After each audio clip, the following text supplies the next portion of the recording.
Hello friends, मैं योगेश शुक्ला, आपका दोस्त, आपका भाई, हमारे सैप इंस्टीट्यूट के यूट्यूब चैनल पर आप सभी का हार्दिक स्वागत करता हूं।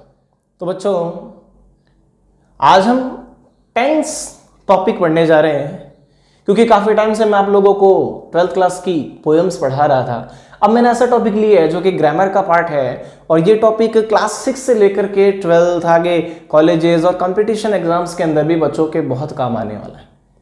तो सबसे पहले हम स्टार्ट करते हैं, चलिए टेंस। अब टेंस की बात करें तो 10th लेवल के अंदर अगर देखते हैं हम, टेंस के साथ में correct form of the verbs, इन दोनों का सॉल्यूशंस अपने देखेंगे। टेंस में उसकी पहचान, हिंदी पहचान प्लस ट्रांसलेशन भी लेंगे, और साथ ही साथ correct form of the verbs भी अपने देखेंगे। अब अगर अपने इसकी डेफिनेशन की बात करते हैं ना, कि टेंस है क्या, उसके बारे में अगर बात करें तो देखिए टेंस क्या है। Tense is the form of a verb. Tense is the form of a verb which shows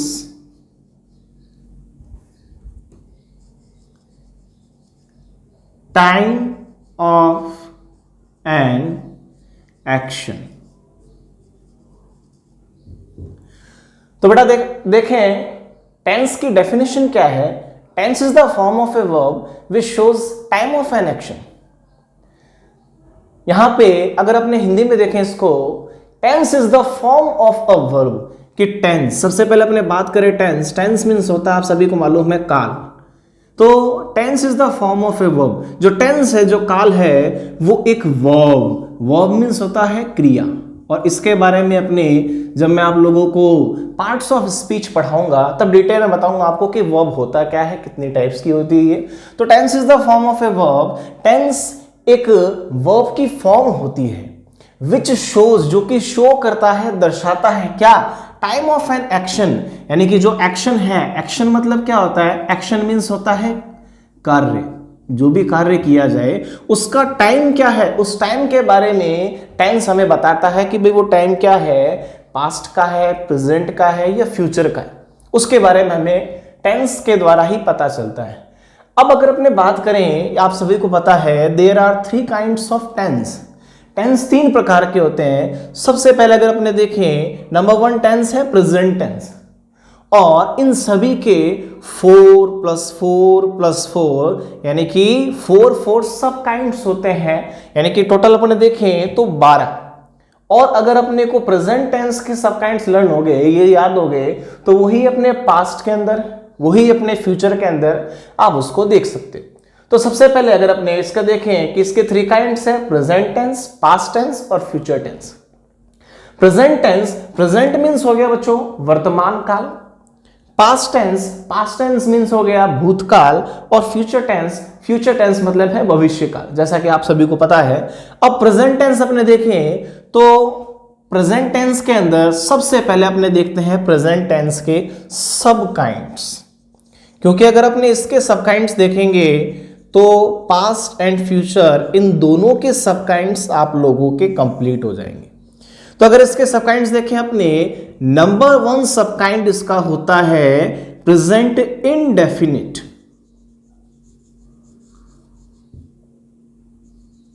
present indefinite, और इंडेफिनिट को अपने सिंपल भी बोलते हैं बेटा।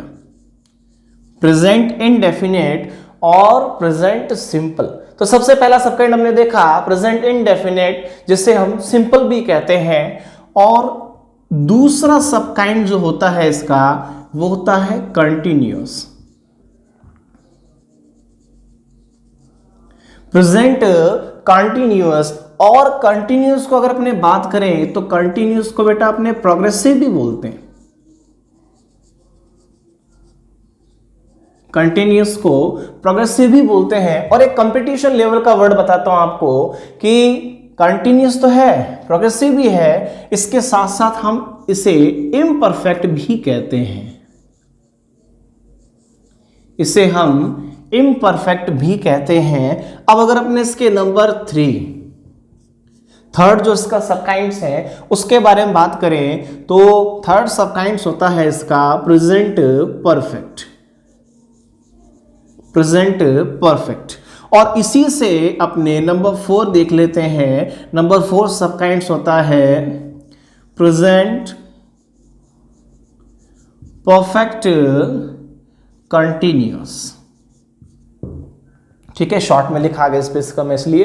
तो नंबर 1 है इंडेफिनिट, जिसे अपने सिंपल भी कहते हैं। नंबर 2 है बेटा कंटिन्यूअस या प्रोग्रेसिव और इम्परफेक्ट। नंबर 3 आता है परफेक्ट और नंबर 4 आता है परफेक्ट कंटिन्यूअस टेंस। अब अगर ये सब काइंड्स अपने को लर्न है जो अपने प्रेजेंट टेंस के अंदर देखे, इन्हीं सब काइंड्स को आप पास्ट में शो करें, इन्हीं को आप फ्यूचर में शो करें, तो ये आपके टोटल 4 + 4 + 4 12 टोटल सब काइंड जो है टेंस के वो 12 होते हैं जो प्रेजेंट, पास्ट एंड फ्यूचर के अंदर डिवाइड किए गए।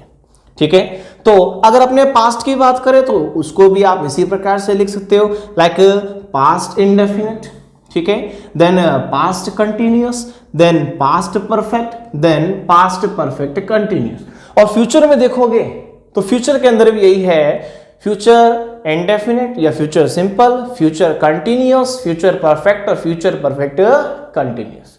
चलिए अब इसके बाद में अपने क्या करते हैं, सबसे पहले हम जो पढ़ने वाले हैं, हम पढ़ने वाले हैं सबसे पहले बेटा प्रेजेंट टेंस। प्रेजेंट टेंस के बारे में देखते हैं। अपने प्रेजेंट टेंस के अंदर जो मैंने आपको सबकाइंड्स बताए थे उसकी पूरी डिटेल निकालते हैं, किस प्रकार से इसका ट्रांसलेशन में यूज होता है और कैसे इसका हम correct form of the verbs इनके अंदर यूज करें। ठीक है, तो देखो बेटा, अभी मैंने आप लोगों को ये बताया कि भी टेंस कितने प्रकार के होते हैं, उसके सब काइंड्स कितने होते हैं। अब हम टेंस स्टार्ट करते हैं, जिसमें सबसे पहला है present simple, present simple, present indefinite tense. अगर अपने ट्रांसलेशन की बात करें ना, अगर अपने ट्रांसलेशन बेस के हिसाब से बात करें तो इसकी पहचान है, हिंदी पहचान ता है, ती है, ते है। ये इसकी हिंदी पहचान है, ये आप याद रखें, ता है, ती है और ते है। और उसके बाद में अगर इसके रूल्स की बात करें अपने, तो सबसे पहले इसका जो सब काइंड्स होता है वो होता है बेटा एफर्मेटिव, जिसे अपने सकारात्मक वाक्य कहते हैं, एफर्मेटिव कहते हैं। अब एफर्मेटिव की रूल की बात करें कि प्रेजेंट सिंपल के अंदर एफर्मेटिव का रूल क्या लगेगा, वो रूल लगेगा, सबसे पहले अपने लेते हैं सब्जेक्ट। सबसे पहले बेटा आएगा सब्जेक्ट, ठीक है, सब्जेक्ट के जस्ट बाद में सब्जेक्ट प्लस, ठीक है, देन उसके बाद में हमने यूज लिया वर्ब की फर्स्ट फॉर्म। अब कुछ सिचुएशंस ऐसी होती है जहां पे वर्ब की फर्स्ट फॉर्म भी आती है, उसके साथ में एस भी आता है और उसके साथ में ईएस भी आता है और कहीं पर आईईएस भी आता है। अब बेटा एस का आएगा, ईएस का आएगा और आईईएस कहाँ आएगा, ये आगे मैं आप लोगों को डिस्क्राइब करूंगा। प्लस उसके बाद में लग जाएगा यहां पर ऑब्जेक्ट। तो सबसे पहले हमने देखा एफर्मेटिव का रूल क्या है, सब्जेक्ट, सब्जेक्ट के साथ में वर्ब की फॉर्म कौन सी आएगी, फर्स्ट फॉर्म, और कहीं पर वर्ब की फर्स्ट फॉर्म के साथ में एस, ईएस और आईईएस भी आएगा और उसके बाद में लास्ट में ऑब्जेक्ट आएगा। अब बात करें अपने सब्जेक्ट क्या होता है, सब्जेक्ट होता है जो काम को खुद कर रहा होता है, मीन्स करता। मैं पढ़ा रहा हूं तो इसका मतलब सब्जेक्ट मैं हूं। अब वर्ब, वर्ब का मतलब होता है क्रिया, ठीक है, वर्ब मीन्स होता है क्रिया, जैसा भी आपको बताया था मैंने, एक्शन। पढ़ा कौन रहा है, मैं, ठीक है, यानी कि मैं काम कर रहा हूं किसका, पढ़ाने का, वो पढ़ाना ही यहां पे क्या है, क्रिया। और ऑब्जेक्ट, ऑब्जेक्ट मतलब होता है बेटा कर्म, ठीक है। अब ऑब्जेक्ट क्या है, मैं पढ़ा रहा हूं, क्या पढ़ा रहा हूं, टेंस पढ़ा रहा हूं, इंग्लिश पढ़ा रहा हूं, तो ये मेरा कर्म है। तो इसके बारे में मैंने आपको बताया। अब अगर अपने एफर्मेटिव के अंदर बात करें, विद एग्जांपल ले लेते हैं, तो एग्जांपल के हिसाब से मैंने बोला कि आई, ठीक है, आई यहां पे सब्जेक्ट आ गया। देन मैंने बोला आई टीच, क्या teach, English, I teach English. फिर मैंने लिखा डेली, ठीक है, तो यहां पे आई है बेटा सब्जेक्ट, टीच यहां पे वर्ब की फर्स्ट फॉर्म आपको दिखाई दे रही है, इंग्लिश यहां पे आपको दिख रहा है क्या, ऑब्जेक्ट, और डेली जो है ये है बेटा अदर्स मान लो या फिर एडवर्ब्स, ठीक है। तो आई टीच इंग्लिश डेली, ये इसके अंदर आ गया। और अगर सब्जेक्ट यहां पे अपने चेंज कर देते हैं, जैसे मैंने लिखा ही, अगर ही यहां लिखा तो बेटा यहां पे लग जाएगा टीचेस, ईएस ऐड हो जाएगा इसके साथ। ये फर्क है एस ई एस या आई एस ऐड होने का। अब यहां पे ईएस क्यों आया ये मैं आपको आगे बताऊंगा। तो he teaches English, he teaches English daily. इसमें मैंने आपको बताया कि सब्जेक्ट कौन सा है, वर्ब कौन सा है, ऑब्जेक्ट कौन सा है और एडवर्ब कौन सा है, ठीक है। तो ये तो रही एफर्मेटिव की बात। एस कहां आएगा, ईएस कहां आएगा, ये भी आपको बताऊं। नेगेटिव, ठीक है। नेगेटिव हो गया नकारात्मक, ये था सकारात्मक, ये है नकारात्मक। अब इस टाइप के सेंटेंसेस के लिए क्या करना अपने को, देखिए यहां पर तो सब्जेक्ट है, यहां पर भी क्या आ जाएगा सब्जेक्ट, वहां सब्जेक्ट, इधर भी आ गया सब्जेक्ट। सब्जेक्ट के बाद में प्लस आया, ठीक है। अब प्लस के जस्ट बाद में यहां पे फर्स्ट फॉर्म, ये फर्स्ट फॉर्म के साथ में ऐसा यस, यहां ऐसा कुछ नहीं करना, यहां पे अपने को जस्ट क्या लेना बेटा, डू, ठीक है, और डज, ठीक है ना। Subject do does plus not plus verb की फर्स्ट फॉर्म प्लस ऑब्जेक्ट, यह है इसका रूल। सबसे पहले आया बेटा सब्जेक्ट, सब्जेक्ट के बाद में डू। अब डू का आएगा, डज का आएगा, वो रूल है, ये सब अभी मैं बताऊंगा आपको। और नॉट, नॉट हमेशा बच्चों थर्ड प्लेस पर ही आता है, तीसरे स्थान पर ही आता है। किसी भी सेंटेंस के अंदर नॉट हमेशा थर्ड प्लेस पे आएगा, इस बात को नोट कर लेना। उसके बाद में हमने लिया वर्ब की फर्स्ट फॉर्म, यहां पे एस या यस नहीं आया, क्यों, क्योंकि देखिए डू के साथ में यहां पे एस ऐड हो गया, इसी वजह से। और लास्ट में क्या है, ऑब्जेक्ट, ठीक है। अब इन्हीं सेंटेंस को अगर अपने नेगेटिव के रूप में ले लेते हैं ना, तो जैसे यहां क्या था, आई टीच इंग्लिश डेली, तो इन सेंटेंस को अगर अपने एग्जांपल्स के रूप में ले लेते हैं नेगेटिव के अंदर, तो यहां पे ले लिया अपन ने आई। अब टीच यहां पर है, यानी कि वो आपकी फर्स्ट फॉर्म है, तो यहां पे देखो क्या आ गया, डू। तो इधर ले लिया हमने क्या, आई डू, थर्ड प्लेस पे रखा not, I do not teach English, I do not teach English daily, ठीक है, देन फुल स्टॉप।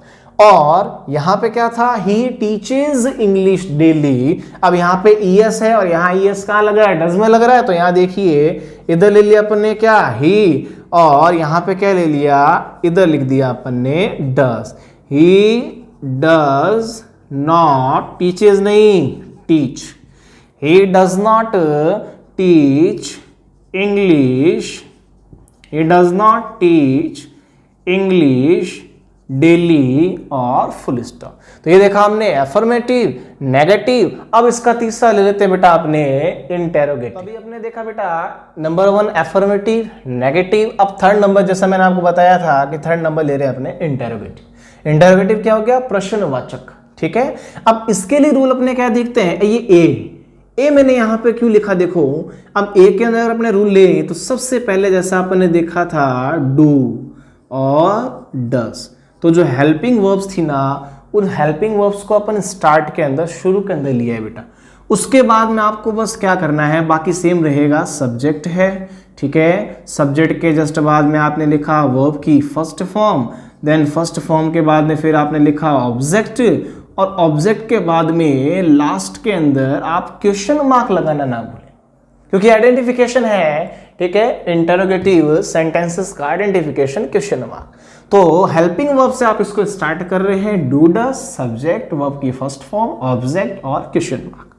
और अगर अपने बी की बात करें तो बी के अंदर आता है WH फैमिली। तो आप इसको स्टार्ट करोगे तो कैसे करोगे, WH वर्ड से। वे कोई भी WH वर्ड्स हैं वो हेल्पिंग वर्ब से पहले ही आएंगे। जैसे आपको लेना है वॉट है, विच है, ठीक है, वेयर है, कुछ भी लेना है वो आप पहले यूज करें।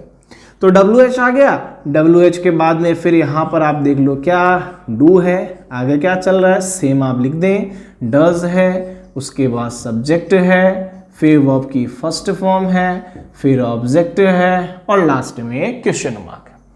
तो ये तो इसके अपने स्ट्रक्चर लिखे।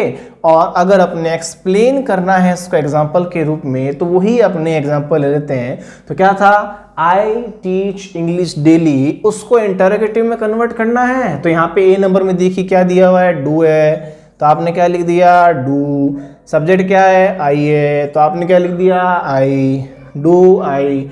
वर्ब क्या है, टीच है, तो यहाँ क्या आ गया, टीच, डू आई टीच। और ऑब्जेक्ट क्या है, इंग्लिश है, do I teach English daily. और लास्ट में क्या दिया हुआ है, क्वेश्चन मार्क। तो यहाँ पे क्या आ गया, क्वेश्चन मार्क आ गया। और यहाँ पे WH की बात करें, कुछ भी अपने ले लेते हैं, जैसे तो यहाँ पे मैंने लिखा क्या, when, ठीक है, when I, नहीं sorry, when do I teach English daily, when do I teach English daily। और यहाँ क्या ले लिया, क्वेश्चन पढ़ा था। अब अपने लेते हैं इंटेरोगेटिव नेगेटिव। ये चीज मैं आपको बार बार नहीं पढ़ाऊंगा कि भाई आपने सारी ही चीज वापस रिपीट ले रहे हैं कंटिन्यूस के अंदर, परफेक्ट के अंदर, परफेक्ट कंटिन्यूस के अंदर। तो एक बार जितना भी है वो सारा का सारा क्लियर कर लें, ठीक है। उसके बाद अपने देखते हैं कि इंटेरोगेटिव नेगेटिव, इसमें ज्यादा कुछ नहीं करना आप लोगों को, ओनली थर्ड प्लेस पर नॉट लगा देना है। अब आप बोलोगे कि सर यहाँ तो नॉट चौथे स्थान पर, फोर्थ प्लेस पर आ रहा है, लेकिन ऐसा नहीं है। ये WH वर्ड्स है, यहां से काउंट नहीं होता, ये काउंट होगा हेल्पिंग वर्ब से, डू या डज से। इसको एक्स्ट्रा में माना जाएगा WH फैमिली को, ये तो ऐड हुआ है ना, यहाँ पे नॉट थर्ड प्लेस पर ही है, 1 2 और 3 यहां से काउंट किया जाएगा। तो ओनली इसमें आपको नॉट लगाना है, बाकी पूरा का पूरा स्ट्रक्चर सारा सेम रहेगा। तो देखिए यहाँ पे do I not, third number पर नॉट आया, do I not teach English daily. और व्हेन इसको ऐड कर दिया, लेकिन काउंट यहां से किया आपने, do I not teach English daily. तो ये हमने अभी प्रेजेंट सिंपल टेंस के सबसे पहले देखा था एफर्मेटिव, ठीक है। उसके बाद बेटा आपने देखा नेगेटिव, नकारात्मक। तीसरे नंबर पे आपने देखा अभी इंटेरोगेटिव सेंटेंसेस, उसका स्ट्रक्चर क्या है, ठीक है, ए और बी, WH फैमिली, ये दोनों देखे। उसके बाद अपने देख रहे हैं इंटेरोगेटिव और नेगेटिव, ठीक है। अब इसके बाद में ये तो ओनली स्ट्रक्चर से, अब आप पूछोगे कि सर यहाँ पे आपने ES कैसे लगा दिया, वहां पे आपने डू कैसे लिया, डज कैसे लिया, इन सभी की डिटेल्स मैं आपको मेरे नेक्स्ट वीडियो के अंदर दूंगा। फिलहाल के लिए ओनली स्ट्रक्चर्स मुझे आपको बताने थे।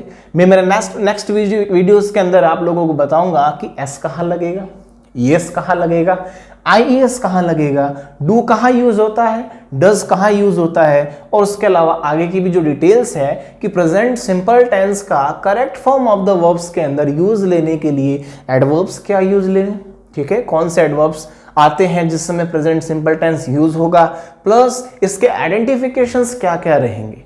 तब तक के लिए आप हमारे इस वीडियोस को देखें, व्यूज दें, सब्सक्राइब करें, लाइक करें और अपने उन फ्रेंड्स के साथ में शेयर करें जिनको अभी तक इनके बारे में नहीं पता, और पता भी है तो घर बैठ करके वो उसको दोहराएं, इसका रिवीजन करें, रिपीट करें। Thank you.